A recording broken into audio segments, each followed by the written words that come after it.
السلام عليكم. Welcome to Isfaham Bros.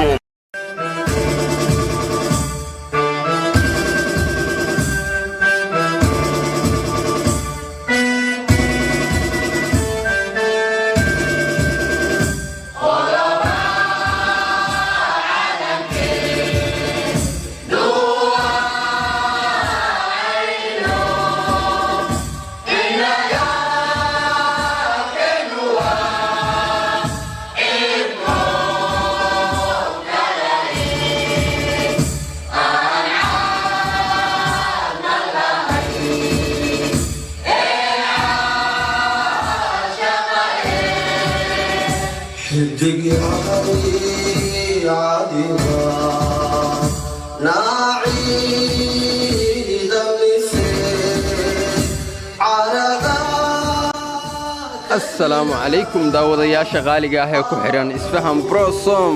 magacaygu waa Ibrahim Sheekh Cabdullaahi kuna magac dheer abwaan qaraabo jacayl ku soo dhawaada barnaamij qurux iyo qiimo badan oo aan idin ka soo diyaarinay safiiradda dalkeena hooye Soomaaliya u fadhin doonta dalalka kala ah Switzerland iyo wadanka Austria iyadoo sidoo kale ina ku matali doonta xarunta qaramada midoobay ee magaalada Geneva waa safiirad Ebian Maxamed Saalax waxaan rabaa inaan laba eray ka iraahdo abwaanadii halkan soo istaagay horta khayr Allah idin si generation isu leedahay waa generation ka wax Soomaaliya kuma harin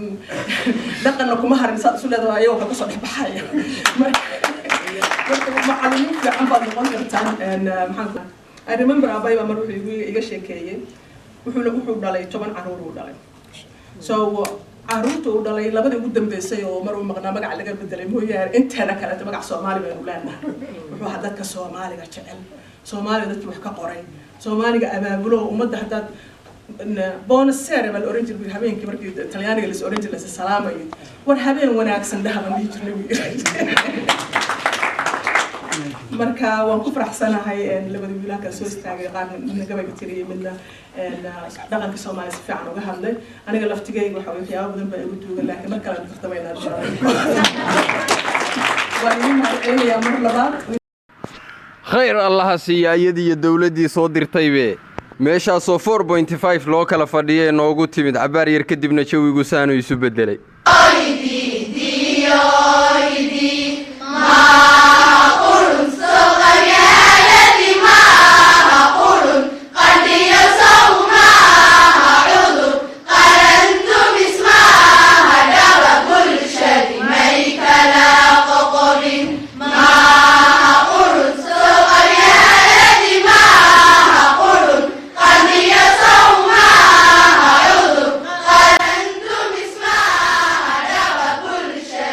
dulin iyo waxyaab liyo aboor bay daldalayo mana diirnaxaye balandoor kan eegne warmaa dumarka loo dhiibo positive energy gadhe haddaan nahay dadkii dhashiilahay dalkan difaaciyo dagaal diyaar baanu nahay waxaanu duubanay danteen labada jirkiyo bogtaan daweyn lahaa waajib inaan idin garab istaagno markastoo loo baahan tihiin waan ugu tashanaysaan waan ugu talagalaysaan idinkaan dartiin meesha u joognaa iyo ummadda kale aan maaragtay wadanka aan ku soo heli doono inaan idin garab taagno marka albaabkaygu waa furan yahay run ahaantii waxaan jeclaan lahaa inaan waqtiga idin sheego sababtoo ay tahay waqtiga aad buu noogu yar yahay inta meelood aan mas'uuliyadeeda aan hayno bixideedu aad bay u badan tahay safaradayda UN hada bisha labaad tomorrow maanta isniinta buu noo furmaya ilaa March 20keeda waxa weeye UN taan ku jirnaa marka maalinta jimcaha ah haddii Ilaahay idmo after 3 o'clock saddexda galabnimo wixii ka dambeeya albaabkaygu waa furan yahay qof kasta oo rab inuu noo yimaado you're welcome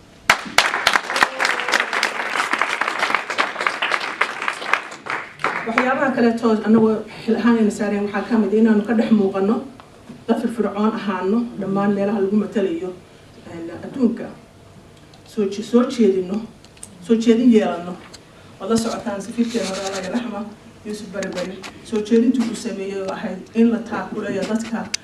albinoska loo yaqaano waxay ahayd resolutionkii ugu horreeyay Soomaaliya ay miiska soo saarto waan ku ammaananahay waana maaragtay waana ku ammaana marka inaan soo jeedin yeelano adduunka sida u dhaqmayo u dhaqano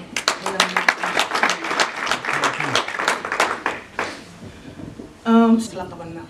sidaas oo tahayna waxa maaragtay iyadan aanu maadaama aanu human rights council aan ku jirno waxaan rajaynaynaa inaanu saaxiibo badan ku samaysano aan ku yeelano wadamada kale adduunka hadda waxaa soo socda wax loo yaqaano UPR Universal Periodic Review wax loo yaqaano soo socda wadan walba imanayo uu sheegayo sida ay horumarka ay gaareen iyo waxa ay qabteen dadkooda ka hadlayaan iyo xuquuqda insaanka ka hadlayaan wadamadaas marka wadamo badan baa naga soo codsanaya inaan taakuleeno wadamo badan baa na weydiisanaya taageerna weydiisanaya Soomaaliya marka saaxiibo badan bay ku samaysan kartaa waa hawlaha ugu waaweyn ee loo yaala haatan inaan wadankan wanaagiisa gaarsiino adduunka una helno wadamo xiiseynaya in wadankayaga investment lagu sameeyo Swisska wali ma aan arkin company Swisska soo Soomaaliya joogo maaragtay investment sameeyo ma aan arkin adduunka Soomaaliya hadda waa loo tartamaya Soomaaliya deynta marka laga cafiyo ilaa bisha February albaabada noo furmi doona ilaahay idinka waxay noqon doonaan wax maaragtay kulligeeyo aan ku khayro qodobkeeda la soo saaro waqti ha qaadato 2 3 4 years up to 10 years ila ha qaadato laakiin waxaad ogaataan Soomaaliya siday maanta tahay waxa way ma ahaan doonto siday u xun tahay uma ahaan doonto waxa way waynu noqon doonaa wadan lagu soo hirto adduunkuna isku dagaalaan inay investment ay sameeyaan already baa already maaragtay artaas galay marka annagoo ka safiir ahaan iyo ka safaarad ahaan inaynu magaca Soomaaliyeed aanu gadno wadanka Soomaaliyeed aanu gadno qiimaha iyo qadarinta aynu leenahay umada aynu u sheegno innagana maaragtay kaliya ma aha asajaaliyad ahaan waxyaabaha aynu garabka isku siin karna ayay ka mid tahay qodobka lixaad ugu dambeeya waxa weeye inaynu kor u qaadno karaamada sida sharafka iyo magaca ummadda Soomaaliyeed habdhaqankeena uu ahaado mid ka turjumaya Soomaaliyeed hadda habdhaqankaaga wuxuu yahay damarka waxa weeye magac fiican kuma yeelas meesha aad joogtid intaa waxaan uga baxayaa waxyaabaha Soomaali ahaan iyo safiir ahaan iyo shaqaalaha dadka diplomatka la jooga aan ku dhaqmayno ayay ka mid tahay safiirad Ebian oo aad moodid inay aad ugu kuurgashay ishana ku haysay maalmihii ugu dambeeyay waxa ka socda iyo tabarta jaaliyadda Soomaaliyeed ee magaalada Janeefa ayaa waxay si toos ah iyo si dadbanba ugu la hadashay mas'uuliyiintii jaaliyadda iyo bulshada Soomaaliyeed ee Janeefa oo horteeda fadhiyay iyadoo guubaabo talo iyo duca isugu dartay una sheegtay inay guntadaan ummadda Soomaaliyeed meesha ay ka filaysana aysa ka hoos marin labaad oo aan rabay inaan wax yar ka taabto waxa weeye jaaliyadda Switzerland Austria in fact haddan ka imid oo bishan 13keedu ay soo dhiibay warqadaha soo dhiibay jaaliyad badan baa joogta Austria sidii noo kaleeto around 7,000 ay ku toban ku yiraahdeen laakiin dadkii aan la kulmay wasiirada la kulmay waxay yiraahdeen 7,000 ilaa 7,000 la joogta marka Austria intooda waa xagan dhiganaya laakiin jaaliyadeen halkan Switzerland marka hore waxaad ogaataan inaad ka mid tihiin ummadda Soomaaliyeed adduunka dacaladiisa joogta haddaynu nahay Soomaali waxaad tihiin dadka la shiilsanayo qof kastoo Soomaaliya maanta jooga qofka banaanka u joogo shiilsanaya wuxuu qabaa inaad ka fursad hesheen inaad nabad kaga nooshihiin inaad nabad ku nooshihiin inaad nolol haysataan marka dadka la shiilsanayo waa idinka anigu qurbaawi ahaan jiray kanadaan ka imid kanadaan muddo ku noolaa taasna waxaan qabaa inaynu waajib nagu tahay inaynu ilaalino sida loo malaynayo waa inaynan ka hoos marinin qofka sida loo malaynayo hadduu ka hoos maro waxa weeye dib u dhac baa imaanaya waxaan rajaynayaa in jaaliyadda wax ku ool ahi ay samaystaan jaaliyadda wax ku ool aad samaysataan si adinkana aad si sharciyeysan ugu adeegtaan dadkiina halkan ku nool innagana aan idin taakulayno hawl badan baa idin sugaysa waxaan rabbi idinkaga baryaa inuu idin fududeeyo laana generationkii lagu dhalay maantay da'da aynu wada nahay inteena badan dhalinyarada marka laga saaro caruuraha iyagii already waa 20 jiro qaar hadday 30 aysan gaarin marka dadka halkan jooga waxaa loo baahan yahay in jaaliyad adag oo dhaqankii iyo diintii iyo afkii ilaalisa la helo oo aynu dadkeena waaweyn aan marjac u noqono dadka dhalinyarada wadankan ku dhashayna ay hogaamiyaan waayo iyagaa luqadii iyo culture-kii kaleetana yaqaana marka hawl badan baa taalo haddii ay noqoto in wadankii Soomaaliya wadankii Switzerland iyo dowladda Switzerland iyo kambaniyadooda wax looga baahdo oo aniga codkayga aad u baahan tihiin marwalba waxaan diyaar baan idinahay waan u tashanaysaan sidoo kale waxay bulshada halkan ku dhaqan uga mahadcelisay tabarucaadii ay u sameeyeen fatahaadii webiga Shabeelle oo aad marsii horeysay ka daawateen Isfahan Blossom waxaan rabaa inaan idinku amaano doorkii aad ka qaadateen caawinta walaalihiin reer beledweyne markii ay la kulmeen fatahaadihii aan horey loo arkin arrintaasi waxay qayb weyn ka tahay gurmad qaran oo dhammaan ummadda Soomaaliyeed ugu gurmadeen walaalahooda tabarucsan arrintaasi ma aha markii ugu horeysay allana kama dhigo markii ugu dambeysay aan ummadeena aan taakulaynay qodobka ugu dambeeya Soomaalida arrimaheeda si wanaagsan baad ula socotaan uma baahna inaan dib ugu noqdo laakiin waxaan halkaan hambaliyo iyo bogaadin uga dirayaa gudoomiyaha cusub ee baarlamaanka Galmudug mudane Maxamed Nuur Gacal oo ahaan jiray wasiir dowlaha wasaaradda arrimaha dibadda xilligii Xasan Sheekh waxaan kula dardaarmaynaa inuu ummadda uu xilka u qaaday si daacad ugu adeego rabbina uu la garab galo waxaan kusoo gunaanadayaa hadalkayga Soomaalidii hore waxay oran jireen laba way isqaadaa labana way isnuurshaan labana way isu dhintaan ma umaleynay inaad maqasheen baan umaleyn sida ay fiirsay laakiin aniga oday waxaa idin Allah ya raxmo 100 sano jira 100 jir ku dhintay baa idalay marka wax xaabihi aan ka reebtay bay kamid tahay marka laba way isqaadaa oo haddii gacani ka jabto mar walba gacanta kale ayaa caawinto kor u haysa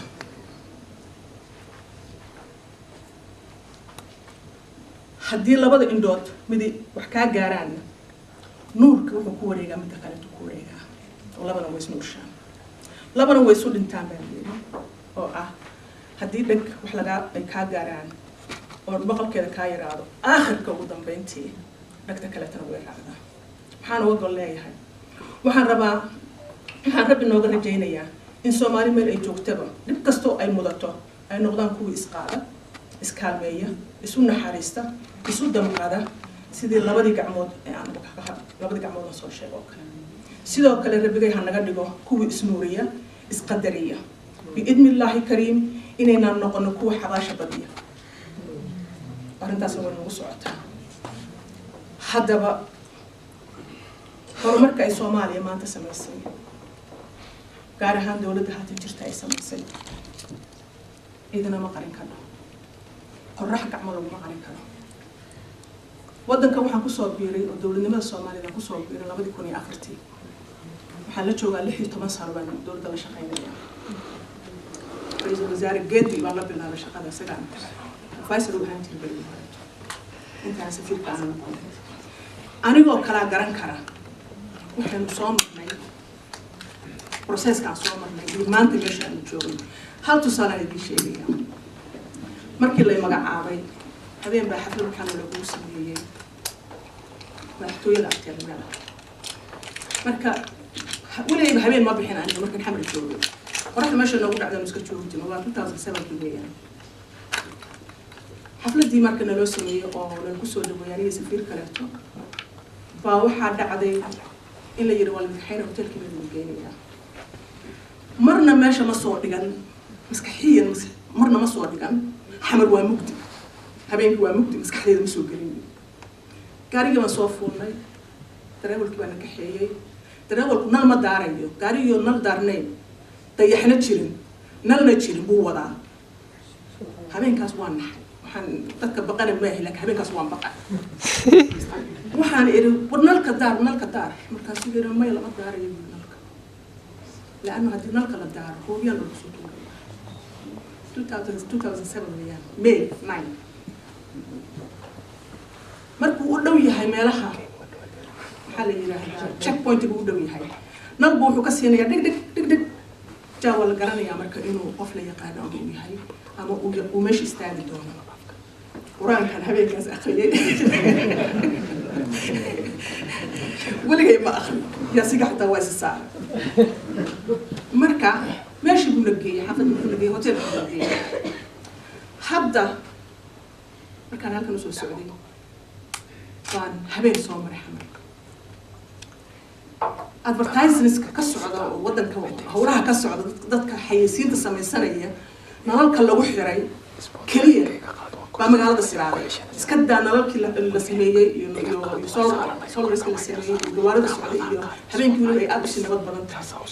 بركو حايري إلى هاي هبين كاستوجا عوض شوجا dadka anoo kale taa oo muddo waddanka soo shaqeynayay oo dawladda muddo la shaqeynayay baa garan kara inay tahay maanta meesha aan marayno habeen iyo maalin kala tahay waxaan eeba ka bariyaa inuu rabbi noo adkeeyo nabadana iyo horumarkana dawladda kaliya maaha waxa weeye dhammaanteen meel kastoo aynu joogno inaynu isweydiino maxaad ku contribute garaysaa maxaad ku darsatay Soomaaliya geed socodka ay ku jirto nabadda iyo horumarka maxaad ku darsatay كلمة وناكسن إيه كلمة خير قبل حتى هدي معناها هذا وحبا تري كلمة الدعاء وحبا ناكسن كشك وحبا تري ما يسوع دكاي إن أنا معينا ما أنا والبود دكاي إن أنا معينا وحبا تري ما يسوع مركب وحنا كسر جبين إياه إلهي سبحانه وتعالى إنه نافذ لما أنت مركزتوا على شغلنا عمري عارف ما ده من السيا إن أنا كو أرن نود دكاي وما أنت طلمت أحمش إنه شغلنا وده ما إنه شغلنا نون فدوديو انت كبدن وحويه نما قادك ما قادك كرنا علاز انت كبدن ما قادك كرنا waxaan rabaa inaan u soo noqdo dhowr su'aalihii halkan wiilashii soo istaagay baan waxaan rabaa inaan xirka iraahdo horta koow waan idin sheegay baasaboorada waan noo soo socdaan barqad baan noo imaanay first so congratulations labo waxaan ahay qofkii ugu horeysay oo baasaboorka diblomaadka loogu soo dhufto viisada Switzerland ولا بس شقية بدنا بقى كسر شقية especially إنك يراهدو كوفي أو immigration كنوع هيستا ودور شيء يبدو صون نقضي هوش السنة أي تحي فرحت بينه هاي إن المقدار لسه كده بوديني اللغة بفتاي باسبور من اللغة بفتاي هسه يشة وإيمان الساعة إن الله مع صابرين إن ده كان عادي إحنا أي هلان اللغة بفتاي في سر اللغة صار بفتاي وإيمان الساعة haddaan nahay dadkii dhashii lahay dalkan difaaciyo dagaal diyaar baanu nahay waxaanu duubanaay danteen labada jirkiyo bogtaan daweyn lahaa dumarkiyo caruurta danyartiyo miskiinta ma dilo anigu ma dilo walaalahay ma dilo kuwaan dirnaxaynin ee aan damaq lahayn ayaan la dirir oo aan diidanay dagaalada dhulkayga anoon ku daabin calan cawaale oon dul baban dangiigsan maya oo gumaysi dooni mayo qabyaala dooran mayo doraad mid baan ahaa dayd owdan baan lahaa dullaaniyo colaad dabbaan laygu shiday waxaanu doodayaa sadkii la duufsadiyo dibbood la maagan yahay la maaganaa dibbood la maagan yahay dariskiyo adduunka intaanu dooxanaado ma dago anigu ma dago qarankanaga ma dago dabaabaad hubaysan dabweyn iyo gantaalo nugleeraana ka daran oo waan dirirayaa deegaanada dhulkayga anoon ku daabin calan cawaale oon dul baban dangiigsan maya oo gumaysi dooni mayo qabyaala dooran mayo waa la qanyooday salaamullah reer isfahan brosom